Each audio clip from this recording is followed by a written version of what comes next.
সুপ্রভাত। দেখুন, একটা কথা বলতেই হয় যে আমাদের হিন্দু ধর্মের যে নানান রকম পুজো আর্চা আছে তার এক একটা রীতিই আছে। যেমন আমার খুব মজাদার মনে হয়, আমরা যারা ওপার বাংলার মানুষ তাদের লক্ষ্মী পুজো এবং সরস্বতী পুজোতে কিন্তু ইলিশ মাছ খাওয়ার একটা প্রক্রিয়া রয়েছে। সেটা কিন্তু আবার এদেশীয় যারা তারা কিন্তু পুরোপুরি নিরামিষ, খিচুড়ি, লাবড়া ইত্যাদি এই ধরনের ভোগ দেন। অবশ্যই ওই মাছ খাওয়ার যে ব্যাপারটা সেটা কিন্তু পুজোর পর।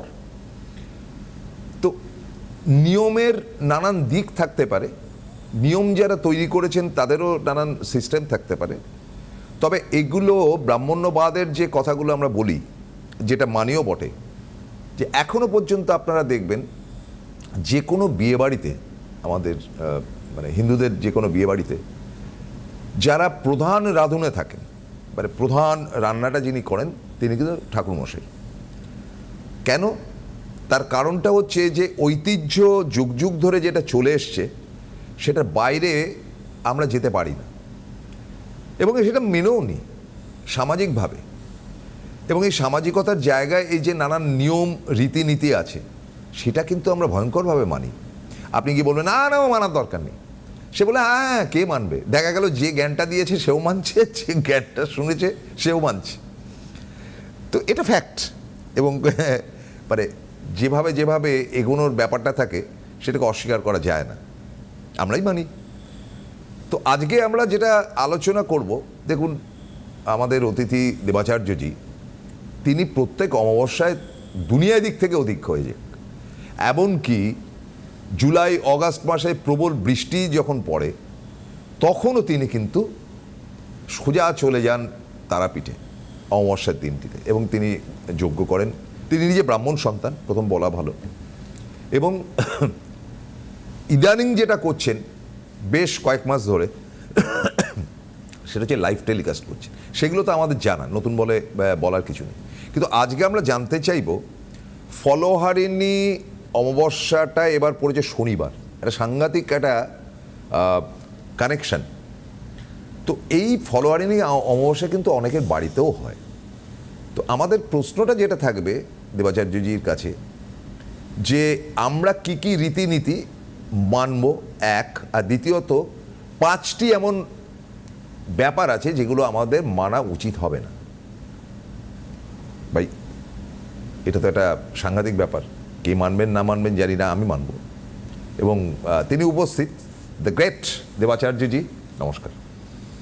একদম, সবাইকে নমস্কার, শুভ সকাল, প্রসন্নকেও। স্পেশালি বলতে গেলে পরে আমরা জানি যে শনিবার বা মঙ্গলবারের যে অমাবস্যাগুলো হয় না, তাতে বেশ কিছু মানুষ খুব বেশি লাফালাফি করেন, সাধারণ মানুষ নয়, যারা তন্ত্র নিয়ে সাধনা করেন। কারণ এই দিনটা একটু আলাদা, যতটা নর্মাল ডেটগুলোতে থাকে তার থেকে অনেক বেশি কার্যকরী বলে মনে করা হয় শনিবার বা মঙ্গলবারটাকে। এমনিতেও আমাদের খনার বচন অনুযায়ী মঙ্গলে উষা বুধে পা, যথা ইচ্ছা তথা যা। তো মঙ্গলবারটাকে স্পেশালি প্রাধান্য দিয়ে থাকা হয় জটিলতম থেকে জটিলতম কাজগুলো। শুধু তাই নয়, ভালো কাজ তো বহু মানুষ করেন, তার সাথে সাথে অনেকে অনেক রকম এক্সট্রা কাজও করেন। তো তার জন্য তাদের লাফালাফিটা অনেক বেশি থাকে। দ্বিতীয় জায়গাটা থাকে হচ্ছে যে এই যে অমাবস্যাটা, এই অমাবস্যা জ্যৈষ্ঠ মাসে আমাদের যে কাজে লাগানোর, তো তার কারণটা কি? হ্যাঁ, অনেকের বাড়িতেই সেদিনকে ফলহারিণী অমাবস্যা হয়ে থাকে। স্পেশালি সবাই মনে করেন যে একটা ফল মার কাছে দিলে পরে সেই ফলটা দেওয়ার সাথে সাথে আমাদের লাইফেও ভালো কিছু ফল আসবে। কানেকশন কোথাও না কোথাও অবশ্যই আছে, তা নাহলে ফল দিয়ে জিনিসটা তৈরি হতো না। ফলের তো আরেকটা মানে আছে, ফল মানে হচ্ছে কি আমি কি ফল পেলাম, পরীক্ষা দিলাম কি প্রাপ্তি, রেজাল্ট। হ্যাঁ রেজাল্ট, সেটাও তো ফল, সেটাও ফল। তো সেটা একটা জায়গা। দ্বিতীয় জায়গাটা হচ্ছে যে এই ফলটা আমি 1 বছর খাবো না, এটা কোথাও লেখা আছে কিনা আমার জানি না, কিন্তু 1 বছর মন থেকে যদি আমি ভগবানের কাছে দেওয়াটা আর সারা জীবনের জন্য দিয়ে দেওয়াটা, দুটো আমার কাছে একই জিনিস। আমি সারা জীবন যদি সেই ফলটা না খাই, আমার মনে হয় যদি আমার মানসিকতা দিয়ে দেখি তাহলে আমার তাতেও কিছু জানি না, কারণ আমি একজনকে একটা জিনিস দান করেছি। তো সেটা গেল দ্বিতীয় জায়গা। তৃতীয় জায়গা হচ্ছে এই ফলটা অনেকে মনে করেন যদি আমি ভুল করে খেয়ে নিই তাহলে কি আমার ক্ষতি হবে। ভুল তো আপনি করছেন না, ভুল তো আপনাকে দিয়ে সেই করাচ্ছে। আপনি তো নিমিত্ত মাত্র, আপনার ভুল হবে তো এটা তো রচনা করা, সে তো জানে আপনার ভুল হতে পারে। ঠিক আছে, যে ফলটা আপনি খুব বেশি আপনার চোখের সামনে পড়ে না সেরকম একটা ফল দিন। আপনি দেখুন জামরুল বা সবেদা খুব রেয়ার আসে আমাদের লাইফে। আমি তো সাজেস্ট করি যে আপনার যদি এই ভয়টা মনে মনে সবসময় কাজ করে, তাহলে আলটিমেটলি এই ফলোয়ারিনি অমাবস্যাতে যে কাজটা করছেন তার কোনো মানে থাকছে না। তাহলে যে ফলটা আপনার চোখের সামনে কম থাকে, যেটা আপনার কম খাওয়া হয় বা কম গ্রহণ করেন আপনি, সেই জিনিসটা আপনি দিয়ে দিতে পারেন, তাহলে আপনার ভুল হওয়ার চান্সই থাকবে না। তো আমাদের যেমন শশাটা দেওয়া খুব রিস্কি, শসা তো সব জায়গাতেই শশাতে খাওয়া হয়। প্রতিদিনই কিছু না কিছু আম, আপেল, এই জিনিসগুলো খুব কন্টিনিউ খাওয়া হ্যাঁ, হয়। হ্যাঁ। কিন্তু আপনি যদি সবেদা দেন বা আপনি যদি জামরুল দেন, আপনি খেয়াল করে দেখুন জামরুল আপনি কত বছর অন্তর একবার খেয়ে থাকেন। হ্যাঁ হ্যাঁ ঠিক। এটা একটা বাস্তব। তো আপনি সেই জিনিসটা ভগবানের কাছে দান করতেই পারেন। সেক্ষেত্রে আপনার রচনা যাই করা থাকুক না কেন, ভুল হওয়ার জায়গাটা আমার বিশ্বাস খুব কম হবে। কিন্তু এই ফল লাভের জন্য আমি অনেক কিছু চেষ্টা করলাম, কিন্তু আমি বেশ কিছু জিনিস মানলাম না, তাহলে কি আমার ফলটা প্রাপ্তি হবে? দেখুন, স্পেশালি আমার কিছু জায়গা আছে বা চিন্তা ভাবনা আছে, যে জিনিসগুলো আমার মনে হয় নিজের মধ্যে রাখা দরকার। এগুলো অন্যের সাথে শেয়ার করা যায় না সবসময়। যেটা হচ্ছে প্রথম কথা, সেদিনকে ঘরের অর্থ আপনি আপনি হয়তো উপবাস করে রয়েছেন, এই উপবাসের জায়গাতেও আমি আসবো, কিন্তু এখন উপবাস দিয়ে না, আপনি start ওটা করি। ডিটেলটা দেবেন কিন্তু আমার, একদম দেবো। কারণ আমাদের যারা দর্শক বন্ধু আছে বা পরে যারা ইউটিউবেও দেখে, তারা কিন্তু ওই জিনিসটা ফলো করে। কারণ আপনি দেখুন, একটা কথা ফ্র্যাঙ্কলি বলি, মানে কেউ কিছু মনে করবেন, আপনি তো জান রে বাবা ওখানে, আমি তো সাক্ষী আছি, আমি আপনাকে ফোন করেছিলাম, কি একদম। ব্যাপার সাহেব কোথায়? এই আমি এখন যজ্ঞের মধ্যে রয়েছি, হ্যাঁ আমি বাড়িতে যাচ্ছি, এই গিয়ে দেখুন ওটা লাইভ করছি, মানে আমি তো সাক্ষী। আমার কি মানে আমি আপনার সম্বন্ধে মিথ্যা কথা বলে তো আমার লাভ নেই। একদমই না। তো সুতরাং আপনি কিন্তু সিস্টেমটা পুরো বলে নেবেন, কিন্তু আপনার উইথ ইয়োর কাইন্ড পারমিশন একটা ফোন আজকে একটু নিচ্ছি। আচ্ছা, আমি একটু যদি বলে নিই, হ্যাঁ, একটু বলেন। ফোনটা হোল্ড করুক। তো স্পেশালি যেটা হচ্ছে যে আমরা সেদিনকে মানে 5খানা জিনিস অ্যাটলিস্ট মাথায় রাখতে হবে আমাদের, যে আমি হয়তো উপবাস করে রয়েছি, আমার ঘরে সমস্ত কিছু রেডি হচ্ছে ঠাকুরের জন্য, ভুল করেও সেদিনকে কেউ হয়তো আপনার কাছে টাকা পায়, মানে আপনি হয়তো ঋণী আছেন তার কাছে বা কোনো কারণে একটু বাকি আছে, সেই টাকাটা সেদিনকে পরিশোধ না করাটা বেটার। ও, নাম্বার ওয়ান, সেদিনকে আমি দেবো না। না সেদিনকে দেবেন না। আচ্ছা। অথবা আপনার হয়তো খুব নিকট আত্মীয় বা প্রতিবেশী খুব জরুরি দরকার আছে, কিন্তু আপনি অন্য কাউকে বলে তাকে অ্যারেঞ্জ করে দিন, আলাদা ব্যাপার, কিন্তু আপনার ঘরের ক্যাশ বাক্স থেকে সেদিনকে আপনি তাকে কিছু না দেওয়াটা বেটার। আমাদের অনেকের মন আছে প্রচণ্ড, কি বলবো, উদার, মানে উদার বলতে গেলে একদম কেউ যদি খেতে না পায় আমরা চেষ্টা করি তাকে খাওয়ানোর ব্যবস্থা করে দিতে, নিজের ঘরের থেকে চাল ডাল সমস্ত কিছু পাঠিয়ে দেওয়ার। প্রথম কথা হচ্ছে, এটা উপবাস বা ফলোয়ারিনি অমাবস্যা বলে নয়, আপনি তাকে অর্থ ধরে দিন বা দোকান থেকে কিনে এনে দিন, আলাদা ব্যাপার, কিন্তু ঘরের চালের যে জায়গাটা, মানে লক্ষ্মীর যে সেটাতে হাত জায়গাটা, দেবেন না। সেটাতে হাত দেবেন না। বেশ, এই জায়গাগুলো যদি না মানেন, তাহলে পরে আমার মনে প্রবলেম। আমি আসছি, আমি তো সবাই মতো দুটো বললাম, আরও জায়গায় আসছি, আগে ফোনটা নিয়ে আমার নিই। অনেকগুলো প্রশ্ন আছে এই ব্যাপারে। একদম। হ্যাঁ, নমস্কার, কে আছেন? হ্যাঁ, নমস্কার আপনাদের দুজনকে। আমি আমার নাতনির সম্বন্ধে একটু জানতে চাই। একটু জোরে বলবেন। নাতনি? আমি একটু নাতনির সম্বন্ধে জানতে চাই। হ্যাঁ বলুন। 23 মার্চ 2002। বুঝলাম না। 10th মার্চ হ্যাঁ, 2002। 2003? 2। 2002? হ্যাঁ হ্যাঁ, সকাল 7:15। হ্যালো? হ্যাঁ, সকাল 7:15, মগরা, হুগলি জেলা। বেশ, আপনি 2002 মানে 24 বছরের নাতনির বয়স। হ্যাঁ হ্যাঁ হ্যাঁ হ্যাঁ। ওকে, রবিবার ছিল? না, শনিবার। 10th মার্চ 2002 বললেন তো? হ্যাঁ হ্যাঁ হ্যাঁ 10th মার্চ 2002টা শনিবার আসছে। রবিবার হ্যাঁ, আছে। শনিবার। শনিবার এই শনিবার বলছি, রবিবার আসছে। না, শনিবার দেখুন, 23 মার্চ 10th মার্চ 2002 তো? 2। হ্যাঁ হ্যাঁ, 2023? 2023 না, 23 মার্চ, মানে 23। 23 মার্চ 2002? হ্যাঁ 10th মার্চে না, 23 মার্চ। 23 মার্চ। 23 হ্যাঁ। ও 23 মার্চ 2002 আসছে। 2002। দেখছি। হ্যাঁ শনিবার এসছে। হ্যাঁ, আচ্ছা, মিথুন রাশি, মেষ লগ্ন, হ্যাঁ হ্যাঁ হ্যাঁ। পুনর্বসু নক্ষত্র, নবমী শুক্লপক্ষের জন্ম। আচ্ছা, দেবগণ, ওকে, নবমী শুক্লপক্ষের জন্ম, জীবনে স্ট্রাগল, এবছর তুঙ্গি যে শুক্র। আচ্ছা, ওকে, লগ্নে মঙ্গল, সক্ষেত্রী, সেকেন্ড হাউসে শনি রাহু, থার্ড হাউসে বৃহস্পতি চন্দ্র, ওকে, 4th 5th 6th 7th কিছু নেই, 8-এ কিছু নেই, 9th-এ কিছু নেই, 10th-এ কিছু নেই, 11th-এ কিছু নেই, 12-এ হচ্ছে রবি শুক্র হচ্ছে দ্বাদশে গিয়ে। দেখুন, প্রথম কথা বলি, আপনি ফোন করেছেন হয়তো বৈবাহিক জীবন বা বৈবাহিক জায়গায় কবে পা রাখবি, আশা করি এর মধ্যে কিছু কর্মজীবন নিয়ে যদি ফোন করে থাকেন তাহলে বলবো অহেতুক, কারণ হচ্ছে কর্মজীবন ওর এমনিই ভালো থাকবে, আশা এমনি করছি। ভালো?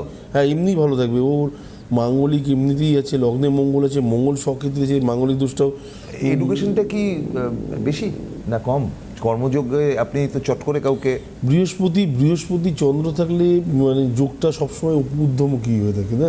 ঊর্ধ্বমুখী হ্যাঁ, হয়ে থাকে। তাই আমি একটু জিজ্ঞেস করবো, একদম। আপনার যে মেয়ে নাতনি, নাতনি, না, সে পড়াশুনো কতদূর করেছে বলুন তো? উনি একটা মস্ত বড় কথা বলেছেন। MSc biotechnology. আহা,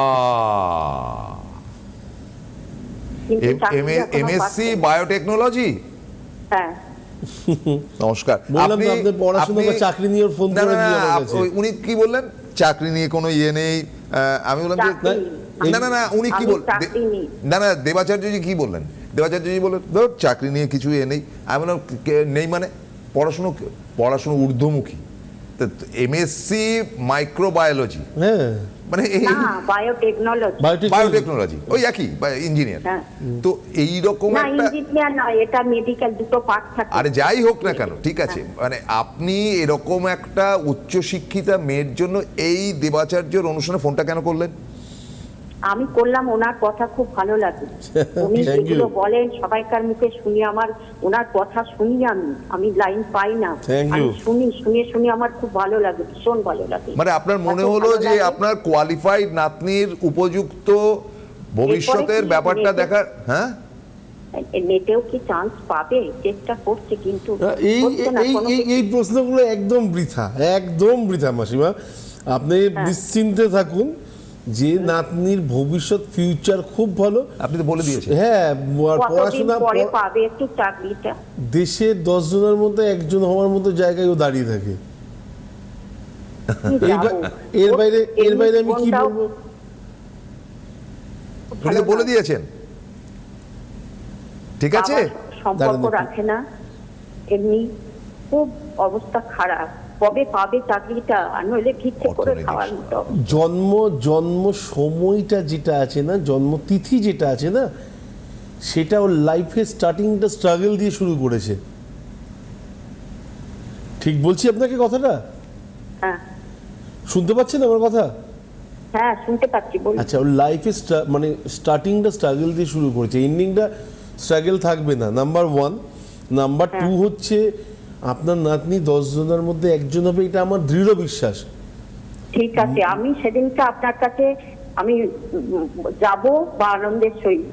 আসতে হবে না, ফোন করবেন তাহলেও হবে, আমি তাতেই খুশি থাকবো। আর আমি আসলে তো ফোন করেও বলবো, আপনার ওই পার্সোনাল নাম্বারে আমি ফোন করে বলবো। আর সেদিন খুব খুশি হয়ে, খুব দুঃখে আছি দাদা, ভীষণ একদম দুঃখে আছি। একদম। আর আরেকটা কথা জিজ্ঞেস বলবো, কতদিনের হ্যাঁ, বলুন, মধ্যে বলুন, বলুন। চাকরিটা আজকে আপনার পাবে সাথে গল্প বলবেন? করি। আর নইলে আমার নাতনির মুখে ভাতটা উঠবে না। বুঝতে পারলাম না, এই পর্যন্ত বললাম। আরেকটু বলুন। আরেকবার বলুন। নাতনির মুখে ভাতটা খাওয়ার ভাতটা ওদের জুটছে না। হ্যাঁ, আমি জানি তো। জানি। আমি কি খুব খারাপ বললাম? লাগছে আমি কি কথাগুলো বললাম? আলোচনা করতে। লাইফে স্টার্টিংটা ওর স্ট্রাগল। ওর জন্মটা কোন তিথিতে আমি বললাম এইমাত্র, সেই তিথিতে জন্ম হলে পরে আপনি নর্মালি যদি, এখন তো লোকে গুগল করতে ব্যস্ত, আপনিও বাড়িতে হয়তো আপনি কাউকে বললে আপনাকে দেখিয়ে দেবে এই তিথিতে জন্মগ্রহণ করলে পরে কি হয়। লাইফের স্টার্টিংটা খুব খারাপ থাকে। আমি মানে কি এতটাই স্ট্রাগল থাকে সেটা বলে বোঝানো যায় না। দ্বিতীয় জায়গাটা হচ্ছে দ্বাদশ ঘরে রবি শুক্র বসে আছে, রবি শুক্র মানে কি বলে? দারিদ্র যোগ, তাই না? আপনি আছেন আমার সাথে লাইনে? হ্যাঁ নিশ্চয়ই আমি একদম আছি। একদম। হ্যাঁ, তাহলে সেই জায়গাটা মাথায় রাখবেন। 3 নম্বর জায়গাটা বলি, 3 নম্বর জায়গাটা হচ্ছে যে ওকে যখন আগামী দিন তো অবশ্যই পাত্রস্থ করবেন, ওকে কোথাও শুভ কাজ একটা হবে লাইফে, ওকে বলবেন তুই শিক্ষিত একটা মেয়ে, তুই অবশ্যই জটক বিচার করে বিয়ে করিস, অন্যথায় তোর ওই লাইফে গিয়েও বেশ কিছু সমস্যা। ওর মা আমি আরেকটা কথা বলবো দাদা। হ্যাঁ বলুন না দাদা, কেন ভাই? ভাই বলতে একদম যাই ভাই। বলো, আমার 67-68 বছর বয়স। একদম। আমার মেয়ে জামাইয়ের সঙ্গে 25 বছর সংসার করেছে। আমাদের অত আর্থিক অবস্থা ভালো নয় বলে ওর বাবার কোনো পেনশন নেই। তা মেয়ে সংসার করে আজকে আমার ঘরের উপরে মেয়ে নাতনি আছে, কিন্তু গয়না বিক্রি করে খাচ্ছে, জানেন। ওর ঠিক আছে, বাবা এটাকে কোনো কারণে এটা খারাপ না, এটা হচ্ছে লার্নিং টাইম। এটার জন্য বাহ, চোখের ভালো জল বললেন। ফেলার কারণ নেই। আপনি যে জিনিসটা আজকে বলছেন, এই জিনিসটা তো আমিও আমার লাইফে পেয়েছি, তো আমাকে শিখিয়েছে। এই সময়টা ও আগামী দিন এত অর্থ পাবে, যেখানে আজকে যদি অর্থকে গুরুত্ব দিতেই না জানে, আগামী দিন ওই অর্থগুলোকে না লোকে আমরা বলি না যে নষ্ট করে ফেলা বা কোনো কারণে কি বলবো অর্থের সঠিক মান না রাখা, তো সেই জায়গাটাতে এই মেয়েটাই থাকতো। তো আজকে অর্থকে কিভাবে গুরুত্ব দিতে হবে, এটার লার্নিং টাইম। এটার জন্য চোখের জল ফেলতে নেই, এটার জন্য আনন্দ করুন। আমার কথা একটু কমপ্লিট করি। এখন ওর যখন স্ট্রাগল চলছে, এখন ওর ভগবান ওর সাথে আছে, সেইটাই বলুন। ব্যাস, এর বাইরে কিচ্ছু জানার দরকার নেই। এখনো যেখানে যেখানে পা ফেলবে তার পাশে পাশে দেখবেন প্রভুর পায়ের ছাপ আছে, আরেকখানা করে সেটাই পদ। হ্যাঁ, এটা হচ্ছে মেন জিনিস। তো ওকে সেটাই। উইক হতে না করবেন, ওকে বলবেন এটা তোর লার্নিং টাইম, শেখ। প্রতিটা মুহূর্তে নিজের লোকরা কীরকম পিঠ দেখিয়ে পালিয়ে যায় এই সময়টাতে, আত্মীয় স্বজন কাকে বলে, তারা কতটা উপকারী, কতটা উপকারে কাজে লাগে, এই টাইমটাই তোকে শেখাবে। আমার বলাতে কিছু যায় আসবে না, জানেন আপনার বলাতে আলবাত হ্যাঁ, যায় আসবে। এটা হচ্ছে মেন জিনিস। এই জিনিসটা শিখুক, এটা শেখার দরকার আছে। যাই হোক, আপনি মেয়েটার ফিউচার নমস্কার খুব নেবেন। ভালো। হ্যাঁ অবশ্যই, আপনি আমার প্রণাম নেবেন। অনেক সিনিয়র ব্যক্তি আপনি ফোন করেছেন, খুব ভালো লাগলো। আমি সাধারণত আপনার অনুষ্ঠানে ফোন নিতে চাই না, কারণ না, আপনার আমিও কথাগুলো নিতে চাই শুনতে না। আমার ভালো লাগে বলে। কিন্তু এই ফোনটা এলো একটা চমকিত, আমি জানি না, ফোনটা এলো একটা মাইক্রোবায়োলজি বা বায়োটেকনোলজি নিয়ে একটা এমএসসি মেয়ে, তার বাড়িতে খাবার জোটে না, তার বাবার পেনশন নেই। তো ভগবান কোথা থেকে কোথায় ওকে পৌঁছেছে সেটা দেখতে হবে না? হ্যাঁ, এবং আপনি দৃঢ়তা, এবং এই ভদ্রমহিলা মনে করলেন যে দেবাচার্য উপযুক্ত মানুষ, কারণ ফালতু বকেন আসে যে আচ্ছা ঠিক আছে আসুন, আপনার ওই মেয়ের বিয়ে খুব কেলোর কীর্তি হবে, আপনি আসুন, আপনাকে একটা প্রতিকার ধরিয়ে দিই। আর প্রতিকার কি ভাত জোটে না বলছে, একদম। এবং ভাত জোটে না কথাটা শোনার পর অনেকেই এটা কাস্টমাইজ হবে না, কিন্তু আপনি বললেন যে আজকে আপনার কথাটাই শুনবো। সব অনুষ্ঠানকে 12টা বাজিয়ে আপনি বললেন যে আপনার কথাই শুনবো। সেই ফোন আপনার কাছে আসে, কেন আসে জানেন তো? আমি আপনাকে ফ্র্যাঙ্কলি বলছি, আপনি আমার বন্ধু বলে অতিরিক্ত আবেগতাড়িত হয়ে লাভ নেই। তার কারণটা হচ্ছে আপনার কথার ধরন, এবং ব্যক্তিগতভাবে আপনার সঙ্গে আমি বসে আড্ডা মারি, আমি দেখেছি দুটো জায়গা নেই। আমার একটা চিন্তা চেতনা থাকতে পারে, সেই চিন্তা চেতনার সঙ্গে আপনার চিন্তা চেতনার জায়গাটা, মানে আপনার ব্যাপারটা এত রেসপেক্টের, এত ভালোবাসার, অন্তর থেকে বলছি, তার কারণ আপনার মধ্যে ভণ্ডামি নেই। হ্যাঁ, বিনা কারণে দেখি লাভ নেই। আর আজ অব্দি যখন ভণ্ডামি করতে পারেননি, কালকেও করতে না, পারবেন না। বিনা কারণে করে লাভ নেই সব জিনিস। অসাধারণ। হ্যাঁ একদম। কিন্তু অনেকটা টাইম খেয়ে গেছে। না আপনি ঠিক আমাকে ওই ঠিক আছে, পাঁচটা আমাদের পর্বে- আমাদের আমাদের ভালোবাসার মাসিমার জন্য একটুখানি টাইম অবশ্যই থাকলো, তার জন্য কোনো আক্ষেপ নেই। এবং দ্বিতীয় জায়গা বলি, আজকে আপনি যেটা আমাদের সব মানে কি বলবো, একটা লাইভ প্রোগ্রামে বললেন যে আমার নাতনির ভাত জোটে না, আপনি দেখবেন একদিন আপনার নাতনির 10টা পরিবারের ভাত জোগাড় করছে। এর থেকে বড় আনন্দের কি থাকবে? এইটুকুনি দায়িত্ব নিয়ে বলছি, মানে ভুলভাল কথা বলার জন্য সিটিভিএনে আসি না, প্রোগ্রামও করি না। আজকে আমি যখন ঢুকছিলাম, আমাদের পিসের রুমে বাবুদা আছেন, যিনি ফোন দেন, বলে অনেকদিন ফোন দেননি দাদা, আজকে একটা ফোন দিন। তো বলে উনি ফোনটা দিয়েছেন। মানে আমার মনে হয় প্রভু বিভিন্ন রূপে আসেন, আপনার ফোনটা হয়তো সেই রূপেই আসলো আমার কাছে। মানে একদম খুব ওয়েলকাম করলাম ব্যাপারটাকে মন থেকে। আর বাকি যেটুকুনি ফলোয়ার নিয়ে অবস্থা নিয়ে বলছিলাম, আর একটু বলে দিই, যেটা হচ্ছে অর্থ দান করবেন না, বাড়ির চাল ডাল বা কোনো বাজার কাউকে ঘর থেকে সেদিনকে শেয়ার না করাটা বেটার। ওষুধ কর্মের মধ্যে যেগুলো আমরা বলি না, যে ক্ষৌরকার্য যেগুলোর মধ্যে থাকে, চুলদাড়ি কাটা, নখ কাটা, এই জিনিসগুলো থেকে যা কাটার বাবা শুক্রবার রাত্রে কেটে কুটে রাখে। হ্যাঁ, শুক্রবার ভোরবেলায়, শনিবার ভোরবেলায় অমাবস্যা লাগছে, তার আগে পর্যন্ত সেটুকুনি কমপ্লিট করে রাখাটা আমার মনে হয় বুদ্ধিমানের কাজ হবে। এটা গেল 3 নম্বর পয়েন্ট। এই জায়গাগুলো তো অবশ্যই মেনটেন করবেন। আর পুজোর সময় কিছু রীতিনীতি যেগুলো আছে অবশ্যই সব কিছুর মধ্যে মাথায় রাখবেন, যতই আওয়াজ হোক, সমস্ত কিছু হোক, বাড়ির যিনি কর্ত্রী বা বউ যিনি পুজোটা আলটিমেটলি পুরোটা করছেন, তার আওয়াজ যেন সবসময় সীমিত থাকে, কোনো কারণে এত জোরে না হয় যেটা দরজার বাইরে যায়। তো অ্যাকচুয়ালি মা কেন, পৃথিবীর কেউ, আমরা যদি কারোর সাথে জোর গলায় কথা বলি সেটা কখনোই কারোর কাছে ভালো লাগে না। তো সেই জিনিসগুলো, কিছু জিনিস, এই জিনিসগুলো মানে মাথায় রাখা দরকার। এবং মাকে যখন বরণ করবেন, তার যখন বরণের জায়গাটা তো থাকবে, তার মধ্যে অবশ্যই শাঁখা চুড়িটা ওই দশকর্মা ভাণ্ডার নর্মাল না হয়ে আমার মনে হয় বেটার, এবং আলতা সিঁদুরের যে জায়গাগুলো থাকবে সেগুলো যেন প্রপারভাবে গোছানো হয়, কোথাও যেন বাদ না হয়, প্লাস্টিকের শাখা। হ্যাঁ, এবং অনেকে কি ভাবেন যে না, দশকর্মা থেকে নর্মাল পুজোর জন্য দিয়ে দিই, কিনে দিলে আপনি যেরকম দামি জিনিসটা পড়ছেন তাকেও দামিটাই দেওয়ার চেষ্টা করবেন। শুধু তাই না, যদি কোনো কারণে এই ব্যাপারে ওই মানে যে বরণ ডালাটার ব্যাপারে যদি কোনো রকম আইডিয়া কম থাকে, আপনার পুরোহিতকে জিজ্ঞাসা করে সাজান। পুরোহিতকে বলুন দরকার হলে 1 ঘন্টা আগে আসতে, সে সাজিয়ে দেবে, সমস্ত কিছু করবে, সেখানে যেন বিন্দুমাত্র ত্রুটি না থাকে।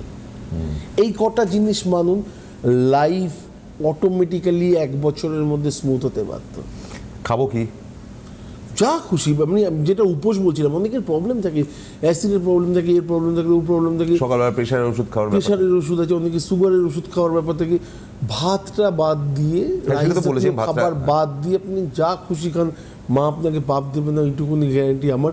যদি পাপ দেয়, তাই সেই পাপটা আমি নিতে রাজি হয়েছি। না বটি।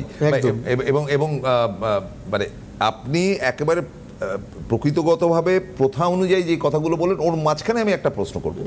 আমি কাউকে কিছু দেব না, এবং আমার কোনো কিছু একটা শর্টেজ আছে, সেটা আগের দিন আমাকে দেখে, ধরুন চা পাতাটা কমে গেছে, আমি দোকান থেকে কিনে আনবো, কিন্তু অন্য কারোর সংসার থেকে নেবো না 1 চামচা চা পাতা, কারণ আমি যখন দেবো না কারোর কাছ থেকে নেবো না সেদিনকে, কারণ তার 12টা কেন আমি বাজাবো না। হ্যাঁ, অবশ্যই অ্যাকচুয়ালি তাই হয়। তো বা আমি বা ধার সেদিনকে হব কেন, ঋণী কেন থাকবো? আমি তো মাকে সেদিনকে বাড়িতে আনছি, আমি মাকে ঋণ অবস্থায় আনবো কেন? কারোর কাছ থেকে কিছু নেওয়ার প্রয়োজন নেই। যদি কেউ বলে আমি দিয়ে যাচ্ছি, আমার বাড়িতে আছে, না দরকার নেই, তুমি বাবা আমাকে সেদিনকে, আমি তোমাকে পয়সা দিচ্ছি, অর্থ নাও, অর্থের মূল্যে তুমি আমাকে দিয়ে যাও, এটা হচ্ছে বেটার জিনিস। এবং এই নীতিগুলো বা এই রীতিগুলো যদি মানা যায় না, আমার মনে হয় যে দেখবেন 1 বছরও হয়তো আমি বেশি বলছি, তার মধ্যেই আপনার ফ্যামিলিতে যেটুকুনি ফল লাভের জন্য পুজোটা করার চেষ্টা করছেন, অটোমেটিক্যালি সামনের বার পুজোর সময় আমাকে এত জোরে বলতেই হবে না, তার আগে আপনি সব অ্যারেঞ্জ করে ফেলেছেন। তো সুতরাং আমরা মানে সামনের ফলহারিণী কালী পুজোতে, মানে শনিবার দিনের আর কি, শুভ দিন, ডেফিনেটলি শনি এবং কালী পুজো একটা কম্বাইন। আপনারা দেখেন তো পাড়ায় পাড়ায় দেখবেন যে একটা শনি মন্দির, তার সঙ্গে কালী ঠাকুরটিকে কিন্তু রাখা আছে, সেটা নিয়ে আরেকদিন আলোচনা করব, বা একদিন করেওছি। তো এই প্রক্রিয়াকরণ কিন্তু আমি এক ব্রাহ্মণ পণ্ডিতের কাছ থেকে শুনে নিয়েছি, এবং আমরা সেটা ফলো করব। অর্থাৎ দেবাচার্যজির প্রতিটি কথা আমরা কিন্তু সেদিনকে মেনে চলবো।